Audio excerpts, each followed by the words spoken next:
Man, would y'all look at all this stuff. This right here will make you ruin your day in a hot ride. And that's right. Give me just a minute, let me pump some gas. I'm gonna take you guys for a ride, maybe the last ride of the season. That ain't snow clouds, but it's fixing to rain, and after that rain comes, we got a cold front coming. But hey, sit tight, stay tuned.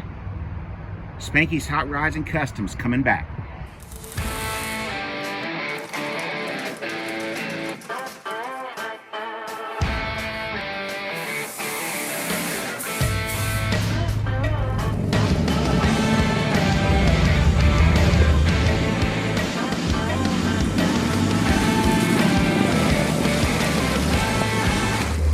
Alright guys, gassed up, fired up, and ready to roll out. Hang tight. Fix to take you guys for a ride you may not forget. Let's go. Well, not many more days left in this year that are going to be roadster weather. So let's do the right thing and get out. Even though it's fixing to pour down rain, we're going to get out and ride this thing for a minute. We may even try to head up to a cruise in. Anyway, sorry to be coming to you late on Sunday like this. Just want to let you guys know that I sure appreciate everything that y'all do for me. I love hearing from every one of you guys. And I wish you were all right here with me right now. I'd buy you all ice cream cone. Anyway, sit back and enjoy a little roadster drive. And let's try not to get wet.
Roadster Pilot number 18 out of about 100 with the plaque.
area right here, big intersection. I got to get across. I don't want none of us to get hurt. But anyway, I want everybody to get out Tuesday and vote. This is unedited, so it's almost like going live. Get out Tuesday and vote. Vote with your heart. Don't try to vote down the line. Do what you think is right. Anyway, guys, hope you enjoy this video on this Sunday afternoon. Now, if you're through watching, you got plenty of time. Get out in the garage and go build something. See you guys soon in the next episodes. Spanky's Hot Rods and Customs.